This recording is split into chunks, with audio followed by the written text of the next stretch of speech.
तो दोस्तों एक बार फिर स्वागत है आपका हमारे चैनल पर। मेरा नाम है वरुण और हम बात कर रहे हैं अभी फिलहाल तो हिंदी की। और हिंदी के हमने बहुत सारे टॉपिक्स अभी कंप्लीट कर लिए हैं। संधि पढ़ ली, समास पढ़ लिए और भी हमने बहुत सारी वर्णमाला पे भी डिस्कस कर लिया था। हिंदी भाषा के इतिहास की, मतलब जो हिंदी भाषा है, विदेशी भाषा, सारी भाषा, उन भाषाओं पर भी हमने डिस्कस कर लिया था। आज का ये वीडियो जो है वो वीडियो बड़ा ही इंपॉर्टेंट है। क्यों? यहां से 2 से 3 क्वेश्चन हिंदी भाषा के पूछे ही जाते हैं। जहां भी हिंदी भाषा पूछी जाती है वो है उपसर्ग। उपसर्ग समझते हैं ना? उपसर्ग मतलब कोई उपसर्ग। उपसर्ग मतलब सर्ग लगाना, सर्ग लगाना, उप माने आगे। जी हां, तो वो शब्द होते हैं जो किसी शब्द के आगे लग जाने से उसका अर्थ ही चेंज हो जाता है। वो सारे के सारे वर्ण यह शब्द उपसर्ग कहलाते हैं। मतलब उपसर्ग हिंदी भाषा में बहुत इंपॉर्टेंट टर्मिनोलॉजी हो जाती है जब किसी शब्द के आगे कोई नया वर्ड या शब्द जुड़ जाता है जिससे पूरे के पूरे उस शब्द का मीनिंग, उसकी भाषा, उसमें परिवर्तन आ जाता है, उस शब्द का मतलब ही बदल जाता है। वो उपसर्ग कहलाते हैं। ठीक है। अब उपसर्ग और प्रत्यय एक नाम सुना होगा, जो पीछे जोड़े जाने वाले वर्ड होते हैं या शब्द होते हैं, वो प्रत्यय कहलाते हैं। तो हम एक उस पर भी डिस्कस करेंगे, डोंट वरी। आज हम अभी उपसर्ग की बात करें तो डेफिनेशन समझ में आ गई आपको। बहुत इंपॉर्टेंट हो जाते हैं क्योंकि यहां से सीधा क्वेश्चन आता है कि बताइए कि फला फला शब्द में उपसर्ग क्या है, तो हमें पता होना चाहिए। ठीक है। तो उपसर्ग वे शब्द होते हैं जो किसी शब्द के आगे लगाए जाते हैं। वर्ण भी हो सकते हैं और शब्द भी हो सकते हैं उपसर्ग में, और शब्द का मतलब ही बदल जाए पूरा का पूरा, वो उपसर्ग है। ये डेफिनेशन डन। ठीक है भैया। अब क्या क्या उपसर्ग हो सकते हैं यहां समझ लो। उपसर्ग ये लिखे हुए हैं, जैसे छोटा आ, ये उपसर्ग है। किसी वर्ण के आगे आ लग गया, छोटा आ, इसका क्या मतलब होता है? छोटा आ का इसका मतलब निषेध होता है, अभाव भी होता है, दोनों चीज। जैसे मैं कहूं कि भैया मैं कुशल हूं। कुशल हूं मतलब कुशल माने स्किलफुल व्यक्ति हूं, और मेरे आगे अगर कुशल शब्द के आगे आ लग गया तो अकुशल हो गया। अकुशल का मतलब आ यानी अभाव है, कुशलता का अभाव है ना, अकुशल हो जाएगा। यानी आई एम नॉट नाउ, अब मैं स्किलफुल नहीं हूं, अब मैं नॉन स्किलफुल हूं, मेरे पास कोई स्किल नहीं है, कुशलता नहीं है, कौशल नहीं है। ठीक है। तो आ शब्द उपसर्ग, इसका मतलब निषेध या अभाव होता है। अब मान लीजिए किसी शब्द में लग जाए अजान, अजान जिसमें जान ना हो। ठीक है। जैसे जान होता ना, वैसे अजान। अभाव, अभाव मतलब अपढ़, अनपढ़ भी बोलते हैं कई बार हम इसमें, जो पढ़ा लिखा ना हो, अपढ़, अनपढ़। या फिर अभाव जिसका भाव ही ना हो। भाव मतलब बेसिकली अभाव यानी कमी हो जाती है बेसिकली। ठीक है। अन, जैसे अगला उपसर्ग अन है। अन में इसका मतलब भी निषेध और अभाव ही होता है। आ और अन, इन दोनों का मतलब क्या होता है? निषेध या अभाव, कमी हो जाना। निषेध यानी मना कर देना, वो चीज ना होना। जैसे अनमोल, किसी का मूल में अन लग गया तो ये क्या हो गया? अनमोल हो गया, है ना। पढ़ लिखा नहीं है, अनपढ़। ठीक है। हाँ, वैसे ही कु, अगर कु लग गया किसी शब्द के आगे, कु माने होता है बुरा, है ना। हाँ, और क्या? कुरूप, कुरूप माने रूप अच्छा नहीं है, कुरूप हो गया, है ना। हाँ, तो रूप के आगे कु लगा दिया, कुरूप हो गया। कुरूप माने होता है बुरा, है ना। कु उपसर्ग जब लगता है तो बुरा इसका मतलब। जैसे कुपात्र, वो पात्र ही नहीं, अच्छा नहीं है। कुचैला, मैला कुचैला होता है ना, जैसे अब बोलते हैं एक वर्ड कई बार कि मैला कुचैला, गंदे अंदे कपड़े पहना रहता है, तो वो कुचैला। समझ रहे? जी हाँ। चलिए, ऐसे ही दो, ये भी उपसर्ग है। ऐसे बहुत सारे उपसर्ग हैं, तो वो याद रखो। अलग अलग भाषाओं के भी आएंगे। हम इंग्लिश के उपसर्ग कुछ हिंदी भाषा में ले लिए हैं, है ना। फारसी भाषा के शब्द ले लिए, अरबी भाषा के कुछ उपसर्ग ले लिए, तो वो भी पढ़ेंगे। ये क्वेश्चन पूछा जाता है कि निम्न कौन सा उपसर्ग अंग्रेजी भाषा का है ना, जो लिया गया है। ऐसा नहीं कि अंग्रेजी में लिख रहे हैं हम उसको डिट्टो, अंग्रेजी वाले शब्द को हिंदी में बोलने लगे, वही लिखने लगे, ऐसे शब्द हमने ले लिए, वर्ड ले लिया। चलिए, दू, दू का मतलब भी होता है कम या बुरा, दुराचारी बोलते हैं ना जैसे, हाँ, तो वही दो। दुधारू, दुलारा, दुराचारी, है ना, वही। नी, नी लग जाता है तो निषेध अभाव, ये भी वही हो जाता है। जैसे निडर, निकम्मा, है ना। औ, ये उपसर्ग है। भर, सु, अध, उन, पर, बिन, ये सब उपसर्ग हैं। इन सारे उपसर्गों का मतलब ओ मतलब हीन या निषेध। भर यानी पूरा, सु अच्छा, अध अधूरा, आधा, उन एक कम, है ना। जैसे 49, 49 बोलते ना, 49, एक कम 50। 39, एक कम 40, तो एक कम। ठीक है। पर मतलब होता है बाद का दूसरा, है ना। हाँ, एक पे एक 11 है ना, तो एक के बाद एक कितना होता है 11। वही बिन, बिन मतलब निषेध या बिना। तो ये सारे के सारे उपसर्ग हैं जिनका अर्थ ये होता है और किसी शब्द में लग जाने पर उसका शब्द ही बदल जाता है, अर्थ ही बदल जाता है, मतलब ही बदल जाता है। अब देखो उपसर्ग बहुत सारे हैं ये, जैसे अति उपसर्ग लगा दिया, अति का मतलब होता है अधिक, उस पार या फिर ऊपर। तो जैसे रिक्त में अति लगा दिया, अब पूछ लिया जाएगा कि अतिरिक्त शब्द में उपसर्ग क्या है, तो क्या है उपसर्ग इसमें, जो आगे लगा है, क्या लगा है, रिक्त के आगे अतिरिक्त लगा है। अगर आप कहो कि आ भी उपसर्ग हो सकता है तो हो सकता है, लेकिन उस शब्द का मतलब हो, तिरिक्त का क्या मतलब होता है, तिरिक्त का तो कोई मतलब होता नहीं है, तो अति का मतलब हो सकता है अति, और रिक्त का अलग मतलब होता है, यानी अति इसमें उपसर्ग लगा है, आगे लगा है। अत्यंत, अत्यधिक, अति, है ना।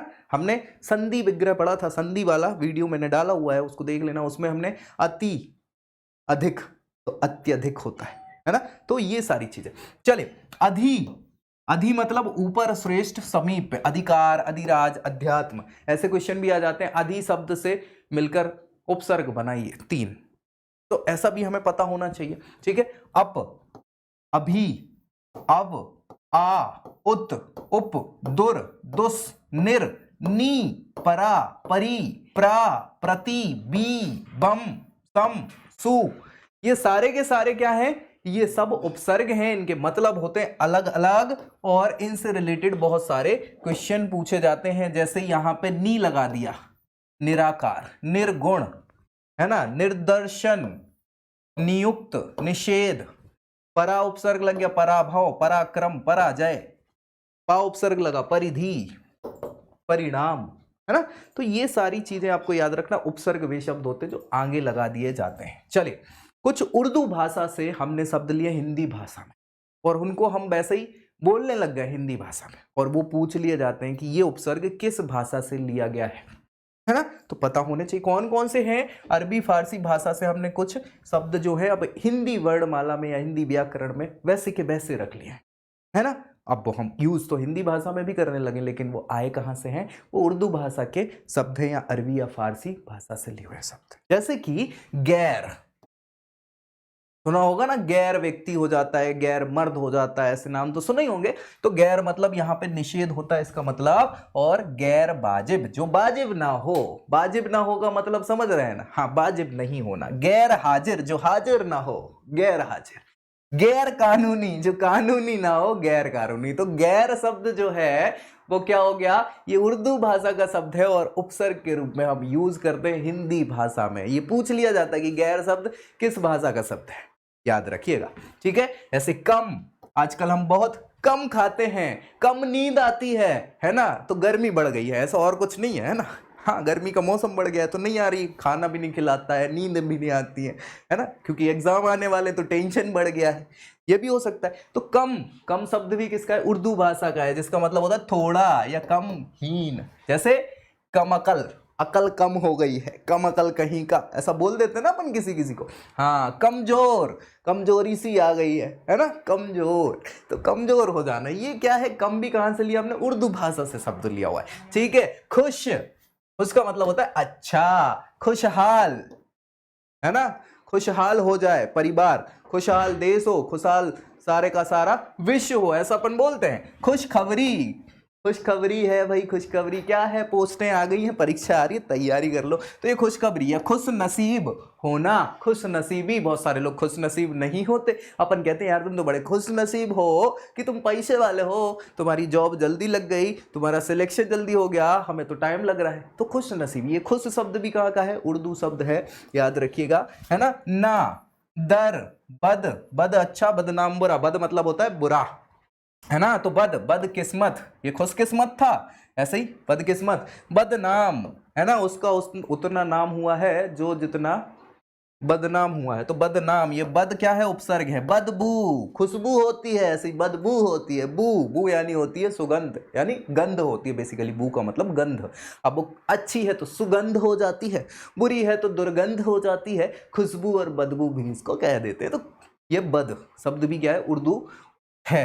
बे, बे माने बुरा, बुरा नहीं बिना, ठीक है। जैसे बेवकूफ, है ना, हाँ, बेईमान, बेइज्जत, बेइज्जत बरी किया जाता है इसको, है ना। हाँ, तो ये भी है ला, हम, सर, ये सारे सर बोलते ना कि आप बोलते सर जी, है ना। तो सर शब्द भी किसका है, उर्दू शब्द है, इसका मतलब होता है मुख्य। जैसे सरताज, ताज जो है किसका, सर का ताज, सरताज। सरदार है ना, किसका, मुख्य जो हेड व्यक्ति होता है वो दल का दार, दल का हेड, सरदार, ठीक है। सरपंच, पंचों का हेड, सरपंच, ठीक है। तो ये मुख्य इसका मतलब होता है, कहां से लिया अपन ने, उर्दू भाषा से उपसर्ग के रूप में यूज किया जाता है, पूछ लिया जाता है ये क्वेश्चन। चलिए और भी हम देखें, अंग्रेजी भाषा से हमने कुछ शब्द लिए हैं जो उपसर्ग के रूप में यूज किए जाते हैं, जैसे सब। ऐसे हम वो सब नहीं लगा देते थे, अभी ग्रुप 2 सब ग्रुप 4 की भर्ती आई है तो जो सब लगाते हैं हम, वो सब, सब मतलब होता है नीचे या इसके अधीन, है ना। हाँ, सब इंस्पेक्टर, इंस्पेक्टर के अधीन, सब इंस्पेक्टर, है ना। हाँ, वैसे ही सब, अरे इसमें भी वही आ गया, सब इंस्पेक्टर, है ना।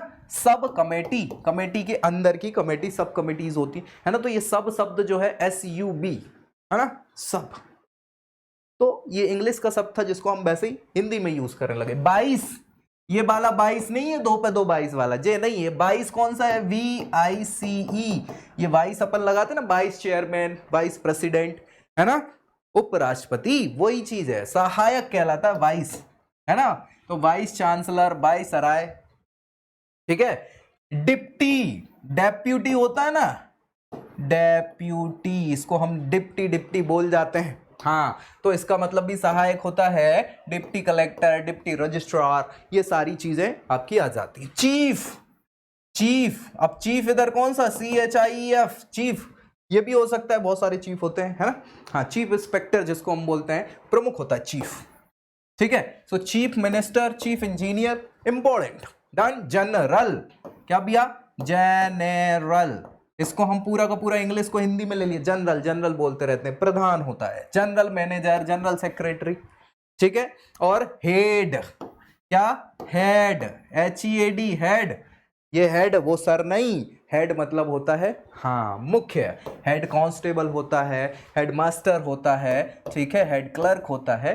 तो ये हेड शब्द क्या है, अंग्रेजी का है, जो हमने हिंदी में जैसे का तैसा ले लिया इंग्लिश वाला, ठीक। तो ये उपसर्ग हैं, ये पूछे जाते हैं, कुछ उर्दू के थे, कुछ इंग्लिश के थे, कुछ हिंदी भाषा के थे, और यहाँ से 2-3 क्वेश्चन अलग अलग एग्जाम में जैसे ज़्यादा आते हैं, कम आते हैं, उस हिसाब से पूछे जाते हैं। ये याद रखना है आपको। उपसर्ग आपको फिर बता दें, आगे यूज किए जाते हैं किसी शब्द के और उसका अर्थ ही बदल जाता है, उपसर्ग होता है। अब उपसर्ग के समान प्रयुक्त होने वाले संस्कृत के अव्यय, कुछ संस्कृत के भी है, क्या है, जैसे उपसर्ग के, जैसे उपसर्ग है, इसका अर्थ अभाव होता है, और ये शब्द अकाल, अनीति, ये अव्यय भी होते हैं। अव्यय, ये उपसर्ग के स्थान पे इसको प्रयोग किया जा सकता है, संस्कृत के शब्दों को, उनको अव्यय कहते हैं, ठीक है। तो आ लग गया, अतः लग गया, अधा लग गया, चिर लग गया, सत लग गया, पुनर लग गया, पुरा लग गया, सह लग गया, ये संस्कृत भाषा के हैं अव्यय जिनको कहा जाता है। वो इसकी जगह यूज करे जा सकते हैं उपसर्ग की जगह। जैसे अधा पतन, यानी कि गिरता हुआ, अधा पतन, पतनोन्मुखी, अधोमुखी, अंतर्मन, चिरायु, चिरंजीवी, सज्जन, सत्कर्म, सत्कार्य, सत लग जाता है ना। पुनर्जन्म, पुनर्जीवन, पुनर्लेखन, ये हो जाता है। पुरातत्व, पुराव्रत, ये पूरा शब्द हो गया, है ना। सहपाठी, सहयोगी, सहचर, तो ये सह शब्द, ये संस्कृत के अव्ययी हैं जो कि यूज किए जा सकते हैं उपसर्ग के तौर पर। तो हमने संस्कृत के देख लिए, इंग्लिश के देख लिए, उर्दू के देख लिए, हिंदी के तो हैं ही, है ना। तो ये सारे के सारे उपसर्ग होते हैं जहाँ से क्वेश्चंस पूछे जाते हैं।